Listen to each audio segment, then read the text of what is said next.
Hello students, welcome to the lecture on Introduction to International Marketing Management, and after this lecture we will be able to learn the following objectives. Understand the importance of customer in business, study the customer value management, analyze the customer's choice and its impact on retention, and study the importance of innovation in organization. Let us start our lecture with customer focus and customer value. These became lovely terms for the marketers and the managers. People generally use it more and more. Indeed, who could argue against such a concept? But what does it actually mean? More important, what does it imply for the organization which seeks to be genuinely customer focused? And what does it mean to understand customer value? Customer value is defined in the marketplace, not in the factory or an agency. A small but growing number of companies in the markets draw on their knowledge of what customers value or they value to gain marketplace advantages over their less knowledgeable competitors. There is a market for offering as two elemental characteristics: its value and its practice. There's lessons to be learned from B2C world in B2B world around all this as well. And I think this understanding of the customer enables, and understanding the customer's needs in B2C is the same in B2B world. And that enables a much better view and enables much more potential upsell, which then drives the value. I think what you often see is that, and Bernie and I have worked this before, is that many, say, account teams selling in B2B world actually don't understand their customer's strategy. Right, so if they don't understand their customer's strategy and how they're executing on it, then how the heck can they go sell into it? And I still find that a frustrating point in B2B world, that the root of any corporation is actually generally out on the web, on their website. It tells you what their business strategy is, and it tells you where they're trying to take their company, and you can generally decipher from that what they would need to do that. You can reach into your own internal B2B kit bag to go match your product, services, solutions against that company's execution. And I think in many cases, a lot of companies are weak in that space. That just plays straight through to B2C world as well, that once you understand the customer, the data, you then work out the proposition. For example, picking the right things to promote in the store, picking the right positioning in the shop, picking the right financial offer. And I think there's a lot of good examples in a small way from individual aspects of B2C that there's still tons to be rolled out in B2B world about understanding where the customer strategy is, and then aligning the proposition, whether it's a big enterprise selling to a large enterprise. How you do that, I think there's still a long way to go on that, Bernie. Just to expand on my point around find out what the customer of the customer is doing. A brief story. So an interior designer is pitching for hotel room refit, 100 hotel rooms. Ultimately, this thing's down to price, right? These are always down to price. Some nice pictures, some nice graphics, but they're down to price. But she reviews the hotel chain and recognises that they have a core environmental policy to which they're not currently quite achieving. So she marks her price up by 10%, but takes 5% of that cost and buys rainforest. And the result of buying that rainforest is that these hotel rooms are now carbon offset for the next 10 years. Now we have a price that is at least 10% more expensive because she already had a little bit of additional margin over. So it's probably 15% more than any of the closest competitors. But there is no question of a doubt. I mean, she wins the pitch because within it is a design characteristic that is pertinent to that business model's requirement. They haven't got as far with their environmental policy as they need to have done, and is now a marketing message for that entire group. For this hotel is now environmentally friendly, all of these rooms have been offset for 10 years. So I repeat my point, value is not the price, it's understanding the end customer of the things that you're supplying to. It's practice. Companies having to look at the changing basis for competition in today's environment and for the future. Here it is argued for being more customer focused, not as a nicer, more socially acceptable way of life, but because customer value is becoming a commercial imperative. We live in a world which is more dynamic than ever.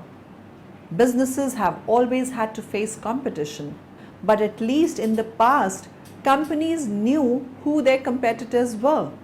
They knew the competitors' products and their strengths and weaknesses. All of the competition lay within established market sectors, and they were mostly, if not entirely, domestic. Indeed, it is not so far back when most were regional. Today, companies faced that has changed. Competitors cross sector boundaries with increasing ease. There have been many difficulties for many authors involved in defining value.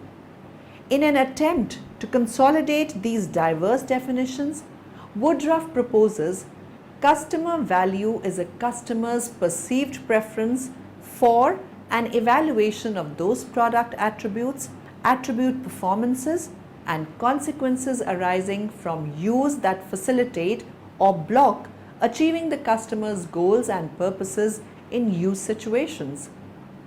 Although the multiple contexts, tasks, and criteria in the upper definition reflect the richness and complexity of the concept, this definition has more related to the customer, but there is also the other side for the businesses.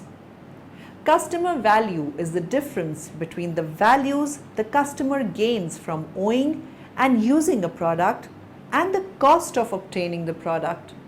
On the other hand, we may understand that the total customer value is the total sum of product value, services value, personnel value, and image value. Besides these monetary, time, physic, and energy costs are the total costs of a customer. The marketing task is to find ways to enhance customer value by improving the perceived benefits and or reducing the total costs of ownership. Both the numerator and the denominator of this ratio should be measured relative to competitive offers. Total cost of ownership rather than price is used here because in most transactions there will be costs other than price involved. For example, inventory carrying costs, maintenance costs, running costs, disposal costs, and so on. In business-to-business markets, as purchasers become increasingly sophisticated, the total cost of ownership can be a critical element in the purchase decision.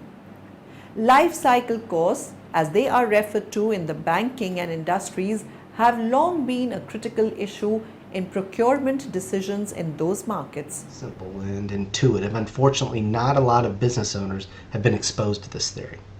Satisfaction equals perception, that's perceived value, how happy a customer was with the service, minus what their expectations were coming into the transaction. What quality was it that they were anticipating? The difference is going to dictate whether or not you have a satisfied, a disappointed, or hopefully a delighted customer. Here's an example of what we're talking about. Let's say it's 6 o'clock at night. You've been running around all day. The kids are starving with homework to do. You've got a ton of work to do. And you just want to get everybody fed. There's a flyer on your doorstep for a new pizza place. It doesn't look like anything special. In fact, you really don't even give it that much thought. You just don't care. So you order the pizza. It comes in about 15-20 minutes. Only costs about $8. And when you taste it, the kids love it. It just really hits the spot. It's just perfect timing, perfect taste. It just felt great. You really hit the jackpot there. So you're coming into it not with a huge expectation of what you're getting. You just weren't really even thinking about it that much. You just figured you'd try it. So it's we'll say it's a 3 out of 10 on a 10-point scale. But when it comes, you're happier. I mean, the quality was greater than what you had expected it would be. So you probably peg it at an 8 out of 10. So that then gives you a delighted customer. Now let's say it's the next day. You're talking with your friends and you mention how you found this great little pizza place. You discovered it. No. A delighted customer passes on the word and becomes a promoter for your business. Something we all want. It's the best form of growth. So they tell their friends, they pass it on, and one of their friends gives it a shot. So, the new customer calls in, they're coming in with higher expectations. They're coming in with maybe a 9 out of 10 because you were just really talking it up, saying what a great place this was. Pizza guy comes though. Takes about an hour to get there. When he does, pizza's a little bit cold, and it's really not as good as the pizza shop has done in the past. Now the guy's eating the pizza, and he's thinking, person who recommended it really doesn't know good pizza. In fact, now they are disappointed because their expectation was higher than what the perceived value was that they got. He's disappointed. He never comes back. In fact, he may even deter people away because he's complaining to his friends about his poor experience. What if he'd come in with the same expectations as the first person? What if he'd come in with a 3? Well, he still would have been delighted. Maybe not as delighted as the first person, but he would have been happy. It would have exceeded his expectations.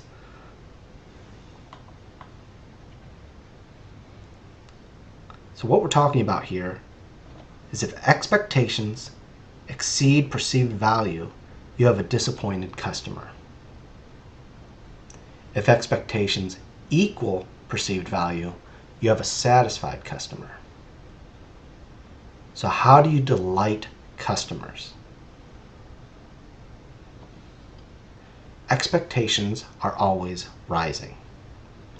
First time around, expectations are low.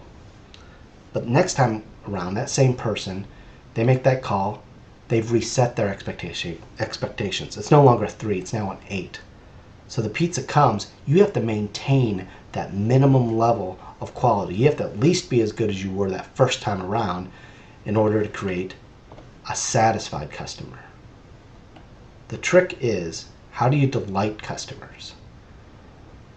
Delight comes from perceived value exceeding expectations. If you want to delight customers, you have to continually increase that perceived value. It's a consistent level of service. Starts with providing, that same quality over and over again. Once you've hit a certain baseline, that's your new standard. People are tough. They're thinking, what have you done for me lately? It's human nature. Once you've established that baseline of quality, you have to continuously work to improve on that. So through continuous improvement, you incrementally move and ratchet up the perceived value each time that customer comes in, so that each time they are delighted. The takeaways from all this: always keep your customer's perspective in mind. You may think you're doing the best you can each time, but unless it's what the customer perceives as excellence, you haven't done your job.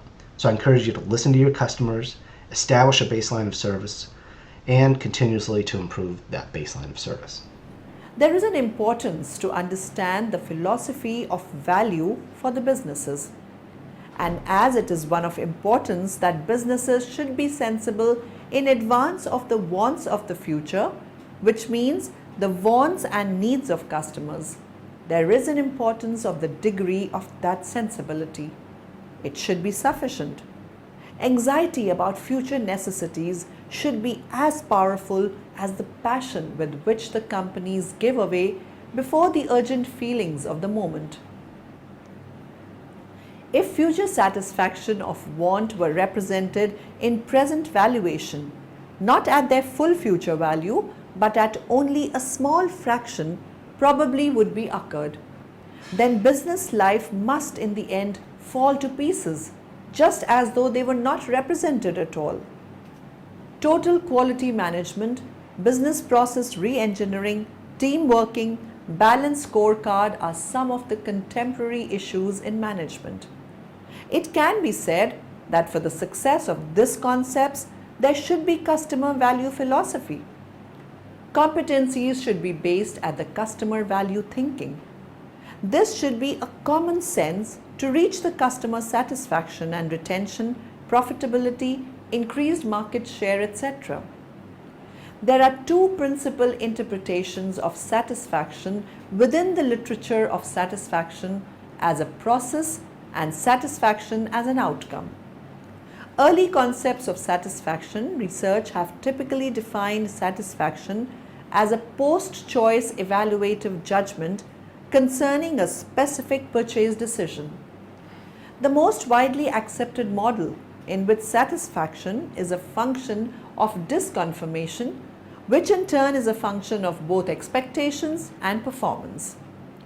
The disconfirmation paradigm in process theory provides the grounding for the vast majority of satisfaction studies and encompasses four constructs: expectations, performance. The disconfirmation paradigm in process theory provides the grounding for the vast majority of satisfaction studies and encompasses four constructs: expectations, performance, disconfirmation, and satisfaction. This model suggests that the effects of expectations are primarily through disconfirmation, but they also have an effect through perceived performance, as many studies have found a direct effect of perceived performance on satisfaction. Swan and Combs were among the first to argue that satisfaction is associated with performance that fulfills expectations, while dissatisfaction occurs when performance falls below expectations. In addition, Poise and von Grumkow view satisfaction as a discrepancy between the observed and the desired. This is consistent with value percept disparity theory, which was developed in response to the problem that consumers could be satisfied by aspects for which expectations never existed. The Lifecycle customer satisfaction process. Lifecycle customer satisfaction entails viewing customer satisfaction from both employee and customer perspectives. Oftentimes, understanding employee issues and employee satisfaction can bridge the gap in customer satisfaction. The customer satisfaction lifecycle is broken down into three areas. You have employee satisfaction, you have customer satisfaction, and you have effective analysis. With employee satisfaction, you want to enhance workforce productivity, retention, and satisfaction. You want to reduce turnover, recruiting, and training costs. You want to anticipate and respond to workforce issues before they escalate. And you want to enable more effective and cost-effective rewards and recognition. Now you want to bridge the link between employee commitment to customer loyalty. You have customer satisfaction. You want to strengthen key customer relationships. You want to define customer expectations. You want to link customer to results. And you want to provide customers with superior support, effective technology, and simple processes. And next you have effective analysis. Here, you review customer input, you identify issues, you clarify those issues with customers, you develop a strategy to eliminate the problems, and then you execute a plan.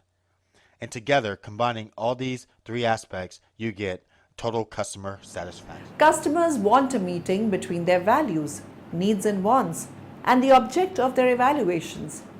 More recently, renewed attention has been focused on the nature of satisfaction, emotion, fulfillment, and state. Consequently, recent literature adds to this perspective in two ways.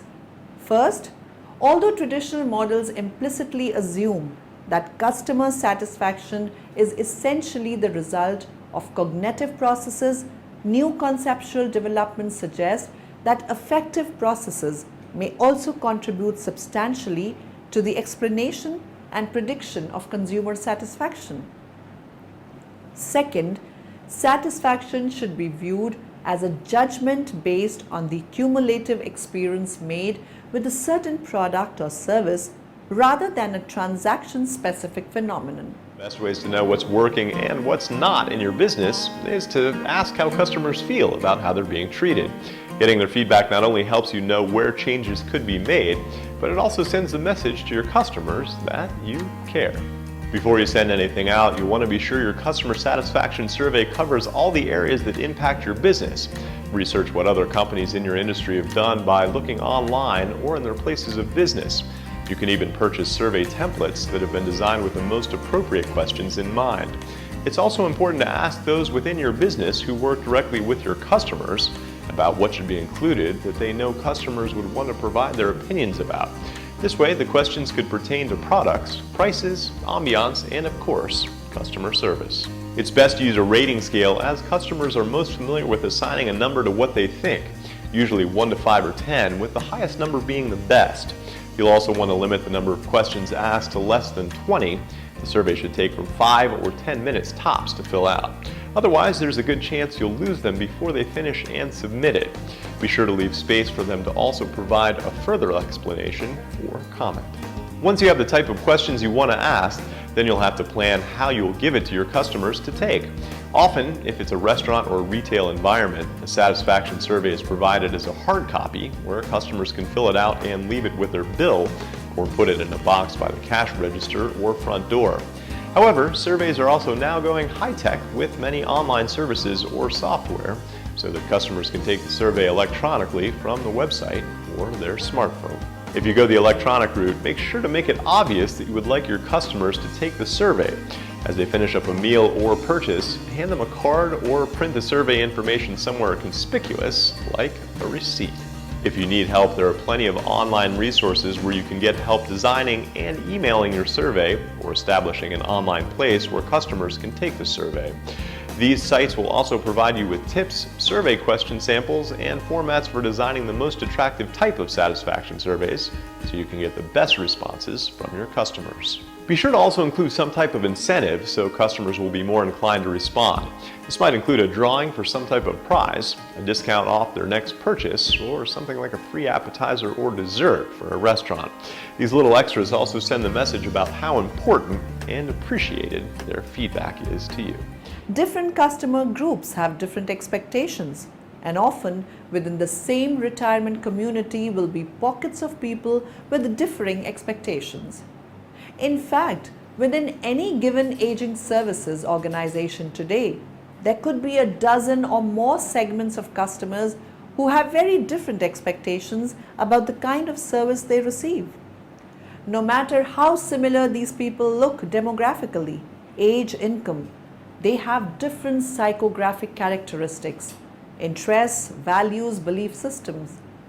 This will become even more prominent in future years. Organizations that emphasize customer satisfaction often screen employees to ensure that is their orientation as well. If we sense a friendly, caring personality, then training programs to teach staff how to be customer responsive will work. One of the best ways to recruit new caring staff is by involving current caring staff and/or residents in the effort. They seem to know just what to look for. Ask them to suggest people they know who are qualified for the job. Get them involved through participation in the initial interviews and providing hiring recommendations. Develop a standard set of questions and some role-playing scenarios for use in the interview. The importance of attitude has already been mentioned, hiring the right people from the start and then making sure each employee understands that it is the customer resident who allows him or her to collect a paycheck. Customer service training is a crucial component of any orientation session, and regular in-service training in this area is imperative. For leaders and managers, part of the learning is getting a better understanding of how customers currently view their operation. They can review recent customer satisfaction surveys, analyze complaints over the past 6 months, observe focus group sessions with customers, engage an outside party to complete mystery shopping reports of how competitors interface with their prospects, and practice MBWA, management by walking around. In addition to hiring the right people, establishing solid training for staff, and educating the organization's leaders, there are at least 3 macro-level systems that should be put in place within the organization. One is establishing a good database of customer, prospect, and referral information. Another is developing an ongoing real-time way of securing customer feedback. And the third is a standard customer satisfaction measurement program for benchmarking over time.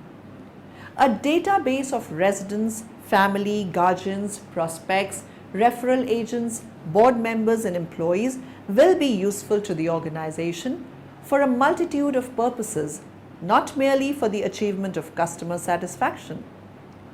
Today, there are several good customer relationship software management systems on the market. See resources. In addition to good hiring training to develop customer-oriented attitudes and putting a usable customer relationship management database in place, the next leg of getting started is development of a broad-based feedback program. In other words, develop a comprehensive network of customer touchpoints. This might take the form of an 800 number for complaint registration and resolution, a monthly fireside chat with customers at different locations, or regular focus group sessions to discuss specific aspects of service and care. Periodic surveys on our website are useful for computer-savvy residents. 75% of those aged 65 and over are computer literate, according to an overall random survey of persons 65 years and older. Customer value management is managing each customer relationship with the goal of achieving maximum lifetime profit from the entire customer base. Customer value management enables companies to take full advantage of the economics of loyalty by increasing retention, reducing risk, and amortizing acquisitions cost over a longer and more profitable period of engagement. Although customer value management seeks to increase the aggregate value of the customer base, this is accomplished customer by customer. Not every individual customer will be profitable, but each must be managed to maximize overall profit, even when the management consists of identifying which customers have little value to the business and focusing development and retention efforts elsewhere. When we consider a company's customer value, we can define it as value equaling the product or service plus image plus the relationship. We will review each of these elements to see how a company can position themselves in the marketplace to ensure maximum customer value is delivered to create maximum profit.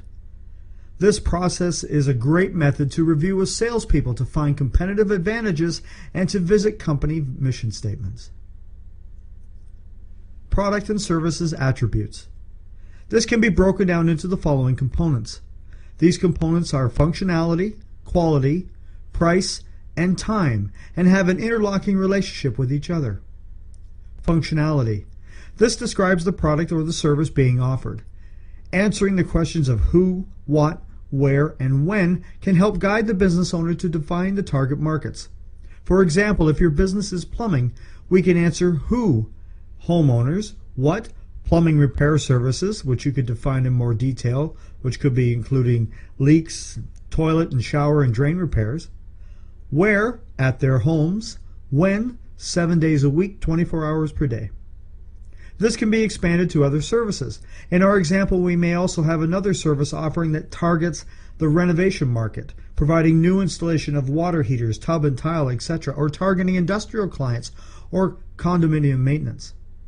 If a product is being sold, then the main benefits of the product are also highlighted. The old adage, features tell and benefits sell, is important to remember when defining the functionality. Saving time or money are two very attractive phrases to potential clients. Quality can be incorporated into the value proposition in a couple of ways. Quality can be part of the product offering and/or to support the attributes of the product. A quality product offering could be expressed in a promised response time, such as we respond within 2 hours. It could also be expressed in support of services, such as a lifetime warranty. A quality attribute would be a warranty on defects on physical products. Many businesses offer extended warranty on physical products as part of an upsell strategy and to retain customer loyalty. The price of a product or service must be in line with the target marketplace and the required margins or profit goals of the business. Price can be a leading factor in the value proposition or a loss leader to allow customer acquisition for upselling opportunities once trust and the relationship has been established. Time can be a powerful attribute in competitive markets. Service offerings such as we respond in 1 hour or you don't pay, or if you order a product before 12 noon we ship or deliver the same day, are very, very special offerings. In a competitive world where the product margins are thin or competition is high, the elements of quality, price, and time can be combined into a very powerful sales proposal to satisfy various target customers. The image of an organization or company is a factor in the overall value proposition. In the eyes of many customers, the image will not necessarily be the deciding factor. Some customers will accept a minimum standard in their minds of a company image. Depending upon the services offered, special education or certification by the employees might be required, such as certified or trained technicians. Other areas that can affect a company's image are how your people behave when they interact with customers. The relationship with the customer is a well-known attribute to the customer value proposition. A solid business relationship creates trust and allows the businesses to generate mutually beneficial outcomes. In many cases, it's a business relationship that can overcome any shortcomings in delivery of product or services or any other attributes in the value proposition that may occur. Successful companies have a well-defined customer value proposition. The business owner and their employees know the value they bring to customers and keep focused on delivering that value. The customer value management cycle starts with acquiring the customers who will be most valuable to our business. Who are these customers? Most often, those who will do repeat business with our company for a long time. In the loyalty effect, Risch held cites examples of how long a customer must stay in order to pay for the cost of acquisition. In many industries, the break-even period is a year or more and rising. Companies can no longer afford to indiscriminately recruit customers without examining their long-term value. All customers are not equal. Even a customer that is high value to a competitor might well be unprofitable for us. For example, there are profitable insurance companies that specialize in safe drivers as well as those who focus on drivers with higher risk. A good driver company would be acquiring the wrong customers by placing ads in racing car magazines. Because customer acquisition is so costly, effective customer value management requires our company to develop the analytical capabilities to identify customers who will be loyal and profitable not just for our industry, but for our specific company.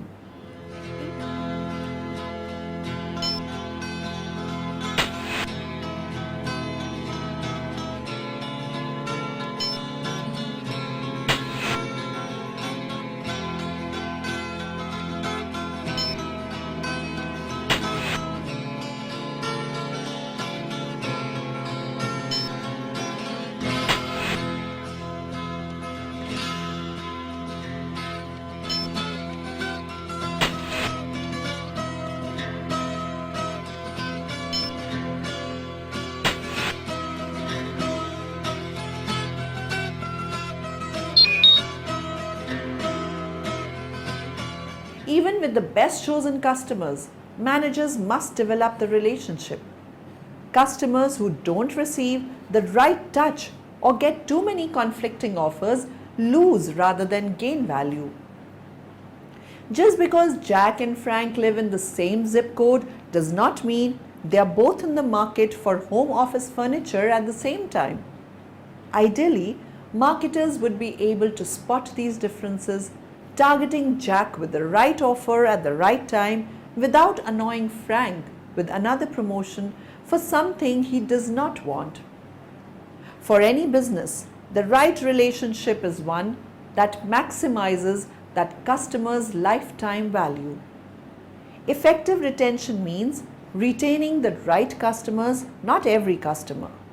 Managers need to focus their retention actions on customers with the highest lifetime value. Spending precious resources to retain marginally profitable or unprofitable customers actually hurts the overall value of the customer base, especially if these retention efforts succeed. Right retention is therefore rooted in knowing which individuals are most valuable and why. Accurately analyzing lifetime value helps managers take the long view, giving equal weight to customers who are already doing a high volume of business and those whose purchases are modest but whose actions indicate loyalty and profitability over time. The power of innovation to create economic value and reward pioneers with exceptional profits is a deeply held belief of inventors, entrepreneurs, investors, and the public. Innovation can enrich companies and individuals and sometimes disrupt entire industries.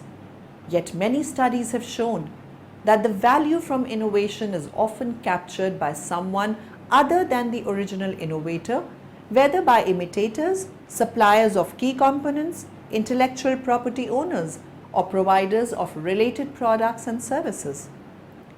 Today, the creation and production of a successful product in one of these global value chains spreads wealth far beyond the lead firm, that is, the company whose brand appears on the product and who bears primary responsibility for conceiving, coordinating, and marketing new products. While the lead firm and its shareholders are the main intended beneficiaries of the firm's strategic planning, other beneficiaries include partners in the firm's supply chain. Firms that offer complementary products or services may also benefit, possibly even more than the lead firm. We all demand first-rate customer service, but are we delivering it ourselves, or are we just getting by? Do we know what our customers think of us and our company?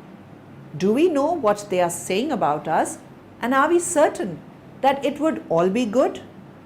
Do we know what it takes to keep them coming back and referring their friends? Do we know what they need and want, and are we delivering on those needs or just selling them stuff they don't need? There is an old adage that says, our clients are our business. Anyone who runs a business knows how true this is. Without clients or customers, we wouldn't have a business. So how come some businesses have a hard time getting their customers to come back, while others have customers so loyal they wouldn't go anywhere else? The key is proactively wowing our clients on a regular basis so they have no reason to go anywhere else and every reason to be loyal to our business. If we are not wowing our clients, someone else will. And in today's consumer-oriented society, people will turn with the wind to one of our competitors if we haven't given them a reason to stick with us. Have systems in place to measure everything we do. If we don't know how we are doing, how will we know if we need to improve? From cost-effective management to product price and client service, find ways to evaluate how we are doing business, and we'll know quickly when and where changes need to be made to increase our productivity and client satisfaction. Don't know where to start our evaluation process? How about asking our clients? Nothing makes a customer feel more valued and appreciated than being asked what they want and then seeing those things being delivered. It's easy to assume we know what they want, but asking them is still the best way to find out. It is better to promise less and then exceed our clients' expectations than to promise them the world and underdeliver. Be careful to promise only what we can deliver, but make every effort to exceed their expectations every time. The more regular and frequent our contact with our clients, the more solid our relationship will become. Some ideas.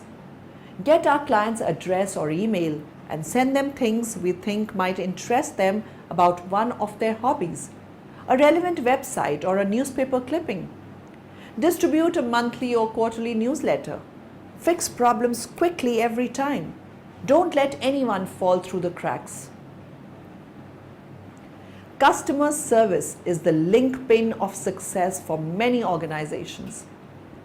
With the proliferation of blogs and online review sites, one bad experience is quickly reported to thousands of potential customers.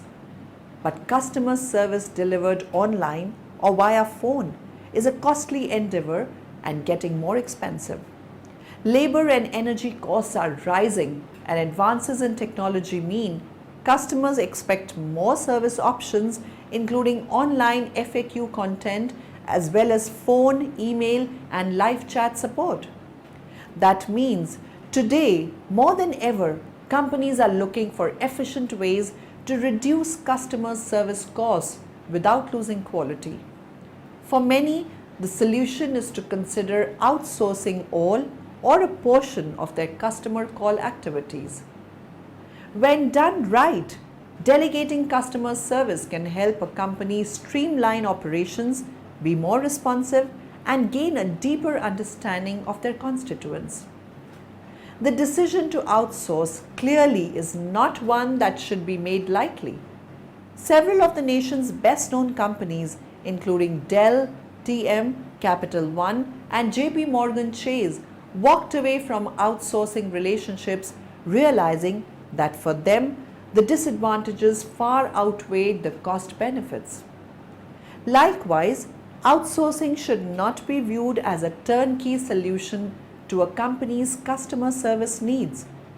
In order to maintain quality and efficiency, any outsourcing program will require ongoing management from our own leadership. Now, in the end, let us summarize what we have learned in this lecture.